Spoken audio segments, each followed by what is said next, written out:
Everyone, आप सभी का स्वागत है मेरे यूट्यूब चैनल में। देखो यार, आज मैं बात करने जा रहा हूँ दृश्यम 2 की, जो जस्ट रिसेंटली अमेजॉन प्राइम पर रिलीज हुई है। अगर आप सभी फैंटेसी और उसी के साथ साथ साइकोलॉजिकल थ्रिलर टाइप की मूवीज में इंटरेस्टेड है तो दृश्यम ये मूवी आप सभी को ज़रूर एक बार वॉच कर लेनी चाहिए।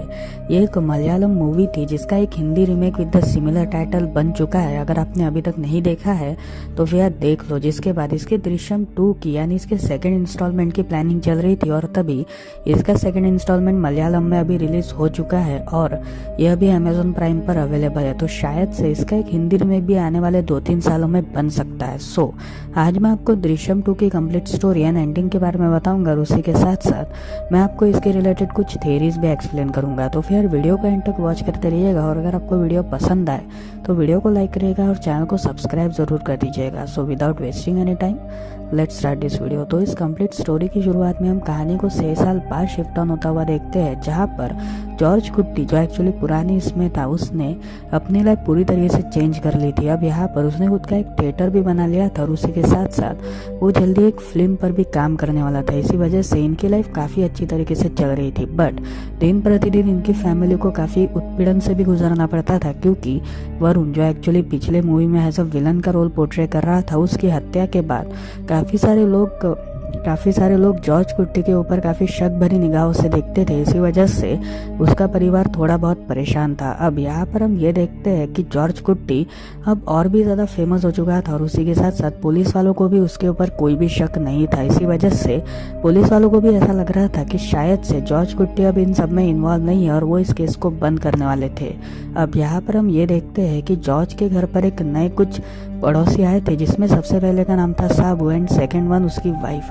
अब यहाँ पर साबू जो था वो अपनी वाइफ पर हमेशा डोमेस्टिक वायलेंस किया करता था और वो हमेशा अल्कोहल इन्फ्लुएंस की वजह से उसके ऊपर डोमेस्टिक वायलेंस किया करता था। इसी वजह से जॉर्ज कुट्टी को हमेशा इन दोनों की लड़ाई रुकवानी पड़ती थी। अब यहाँ पर हम ये देखते हैं कि जॉर्ज कुट्टी की वाइफ और उसी के साथ साथ साबू की वाइफ ये काफ़ी अच्छे दोस्त थे, जिसमें साबू की वाइफ जो थी वो जॉर्ज कुट्टी के वाइफ से ये कहती है कि काफ़ी सारे लोग ये कह रहे हैं कि वरुण और उसे असद आपकी बेटी इन दोनों के बीच अफेयर चल रहा था और ये बात गलती से आपको हस्बैंड को पता चल गई। इसी वजह से उन्होंने उसके ऊपर हमला कर दिया, जहाँ पर जॉर्ज कुट्टी की जो वाइफ थी वो ये कहती है कि ऐसा कुछ भी नहीं है, बल्कि वो एक परवर्ट किस्म का इंसान था, यानी वो एक ठरकी इंसान था जो हमारे ऊपर एक काला साया बन के उभरा हुआ था। अब यहाँ पर हम ये देखते हैं कि जॉर्ज कुट्टी का जो केस था वो फिलिप्स नाम के पुलिस ऑफिसर के पास आ चुका था, जो इस केस को काफ़ी माइन्यूटली वर्क कर रहे थे और तभी वो इस केस के बारे में काफ़ी सारी जांच वगैरह कर रहे थे, जिसमें उन्हें काफ़ी सारे सीक्रेट्स भी पता चल रहे थे और इन सारे सीक्रेट्स का पता उन्हें साबू और सरिता से मिल रहा था। एक्चुअली साबू और सरिता काफी टाइम से जॉर्ज कुट्टी के घर वालों के ऊपर नजर रख रहे थे and they were the secret agents जो काफी टाइम से जॉर्ज कुट्टी के ऊपर नजर रख रहे थे। अब यहाँ पर सरिता जो एक्चुअली साबू की वाइफ का रोल निभा रही थी, वो पुलिस ऑफिसर फिलिप्स से ये बात करती है कि एक्चुअली उसने जॉर्ज कुट्टी के वाइफ को ये बात कहते हुए ये बात कही थी कि जॉर्ज कुट्टी के वाइफ ने कि इन सारे मर्डर किलिंग्स में, यानी जो भी वरुण के साथ किलिंग्स हुई उनमें उनकी बेटी यानी जॉर्ज कुट्टी की जो बड़ी बेटी है वही इन्वॉल्व है। अब यहाँ पर पुलिस ऑफिसर फिलिप इन सारी बातों के ऊपर वर्क करना स्टार्ट करता है, जिसमें वो इन सारे सबूतों के ऊपर वर्क करना स्टार्ट करता है, जिसमें वो सरिता और साबू इन दोनों को उन परिवार के ऊपर नजर रखने को कहता है। अब यहाँ पर हम ये देखते हैं कि जोजे नाम का जो एक क्रिमिनल था वो पुलिस के पास अचानक से आता है और वो कहता है कि मुझे जॉर्ज कुट्टी के खिलाफ एक सबूत मिला है। अब यहाँ पर पुलिस उससे इस सबूत के बारे में पूछती है, जिसमें वो मनी की डिमांड करता है। अब यहाँ पर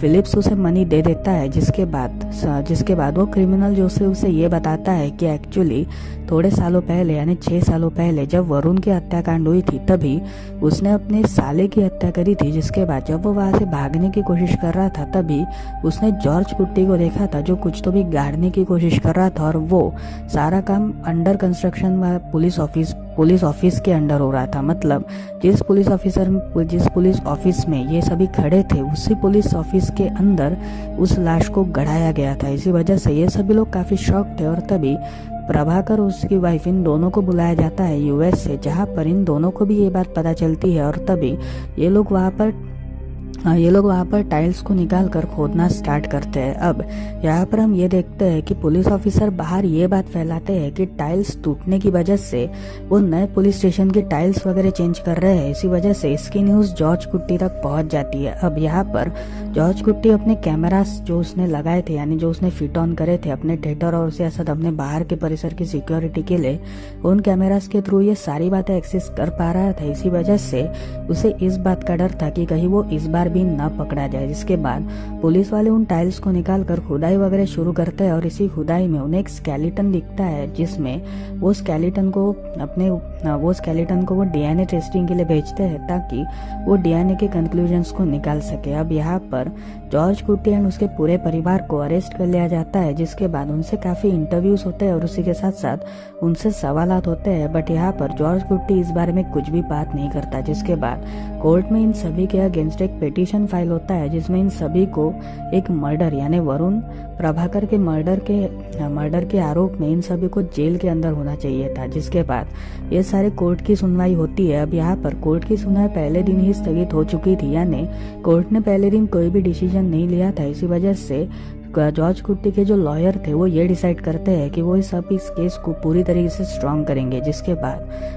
फिलिप्स को पूरी लाश की डीएनए टेस्टिंग मिल चुकी थी और तभी वो जॉर्ज कुट्टी को अरेस्ट करता है, जिसमें जॉर्ज कुट्टी को अरेस्ट करने के बाद वहाँ पर प्रभाकर और उसके साथ उसकी वाइफ भी थी। और तभी प्रभाकर की जो वाइफ थी वो जॉर्ज कुट्टी को कहती है कि आखिर तुमने ऐसा क्यों किया, और इतना ही कहते वो उसे स्लैप करती है। जिसके बाद पुलिस ऑफिसर जॉर्ज कुट्टी से ये कहते हैं कि तुमने काफ़ी अच्छी तरीके से ट्राई किया इन सारे सबूतों को मिटाने का, पर तुम इनमें सक्सेसफुल नहीं हो पाए क्योंकि हम सभी ने इस कंप्लीट मिस्ट्री को सॉल्व कर लिया है और उसी के साथ साथ स्केलेटन्स मिलने की वजह से ये सारा काम अब बंद हो चुका है और तुम्हारा राज पूरी तरीके से खुल चुका है। जिसके बाद प्रभाकर की जो वाइफ थी वो जॉर्ज कुट्टी की वाइफ को और उसकी बेटी को मारने का ट्राई करते हैं। बट यहाँ पर जॉर्ज कुट्टी की जो बेटी थी, बड़ी बेटी थी, वो अचानक से ट्रॉमेटाइज हो जाती है और वो बेहोश हो जाती है। एक्चुअली 6 साल पहले काफ़ी सारे हादसे हुए थे, इसी वजह से जॉर्ज कुट्टी की जो बड़ी बेटी थी वो पूरी तरीके से ट्रॉमेटाइज हो चुकी थी और उसे साइकोलॉजिकल ट्रीटमेंट की भी ज़रूरत पड़ी थी। इसी वजह से वो साइकोलॉजिकली काफ़ी वीक हो चुकी थी और उसी के साथ साथ हमेशा उसे रात को सोने में अकेला डर रखता था, क्योंकि उसे हमेशा ऐसा लगता था कि वरुण की परछाई कहीं ना कहीं तो भी उसका पीछा कर रही है। इसी वजह से वो ट्रॉमेटाइज होकर बेहोश हो जाती है। जिसके बाद जॉर्ज कुट्टी पुलिस से ये कहता है कि मैं सारे राज उगलने को तैयार हूँ, और तभी जॉर्ज कुट्टी सारे राज उगल देता है कि उसने कैसे कैसे ये हत्या को प्लान किया, जिसमें वो अपनी बेटी के ऊपर कोई इल्जाम नहीं लगाता बल्कि ये सारा इल्जाम वो अपने ऊपर लगाता है, जिसमें वो कहानी को थोड़ा चेंज करता है। और तब वो ये कहता है कि उस रात को वो घर पर थोड़ा जल्दी आ चुका था और तभी वो एक लड़के को देख रहा था उसकी बड़ी बेटी के साथ, जहाँ पर वो लड़का उसकी बड़ी बेटी के साथ थोड़ी बदतमीजी से पेश आ रहा था। इसी वजह से जॉर्ज कुट्टी ने उसके ऊपर हमला किया, यानी उसके ऊपर एक हेडशॉट दिया।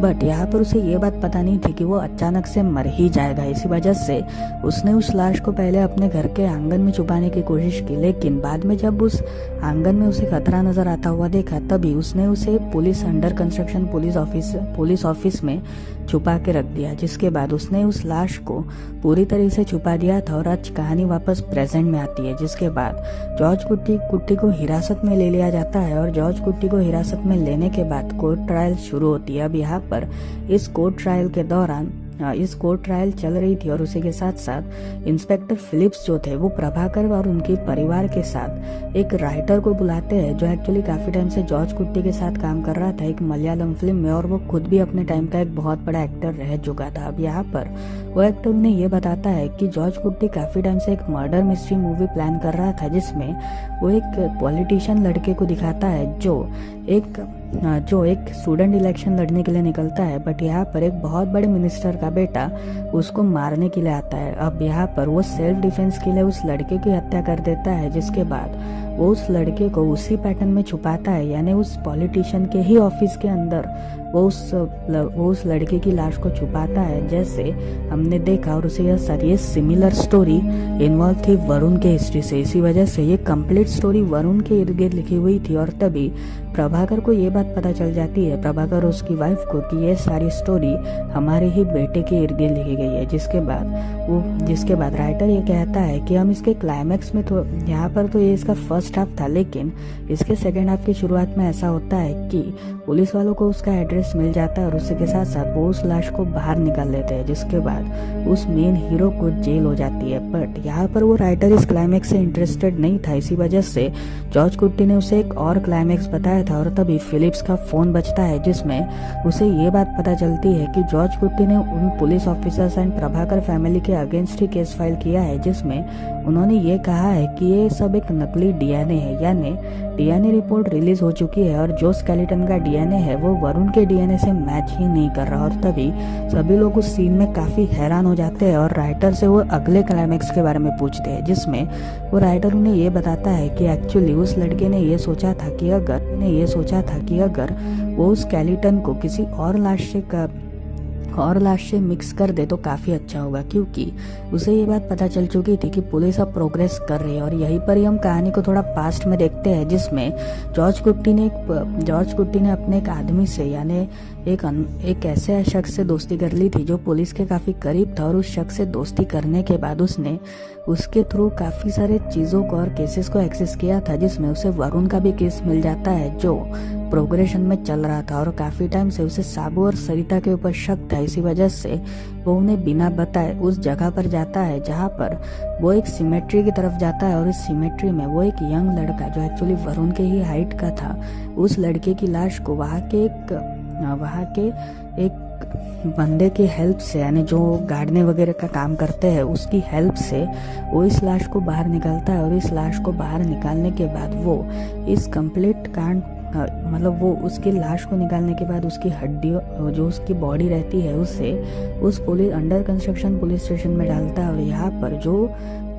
यहाँ पर जो वरुण की हड्डियां थी उसे बाहर निकाल कर वो उन हड्डियों को आग लगा देता है ताकि वो उन्हें अस्थियों में कन्वर्ट कर सके। और ये जो डीएनए रिपोर्ट थी ये पूरी तरीके से फेक हो चुकी थी, जिसके बाद जॉर्ज कुट्टी को बेल मिल जाती है, जिसमें ये बेल उसकी काफ़ी ज़रूरी थी। और उसकी फैमिली को जो भी मेंटल टॉर्चर हुआ था उसके लिए प्रभाकर फैमिली को माफ़ी मांगनी पड़ती है। अब यहाँ पर हम कहानी को 2-4 दिन बाद शिफ्ट डाउन होता हुआ देखते हैं, जिसमें ये बात हमें पता चलती है कि जॉर्ज कुट्टी ने जो वरुण की अस्थियां है वो प्रभाकर फैमिली को वापस लौटा दी है। और तभी पुलिस इंस्पेक्टर फिलिप्स उनसे ये कहता है कि अब हमें इस केस के ऊपर वर्क करना छोड़ देना चाहिए, क्योंकि इस केस के ऊपर हम जितना काम करेंगे उतना ही हमारा माइंड और स्ट्रेसफुल रहेगा। इसी वजह से वो इस केस के ऊपर काम करना बंद कर देता है। और जब वो इस केस के ऊपर काम करना बंद कर देता है और यहाँ पर प्रभाकर फैमिली भी इस बात को एक्सेप्ट करती है कि अभी इन सारी चीज़ों का कोई भी फ़ायदा नहीं होगा, जिसके बाद ये कंप्लीट मूवी खत्म होती है। तो फिर यार ये थी इस कंप्लीट मूवी की स्टोरी।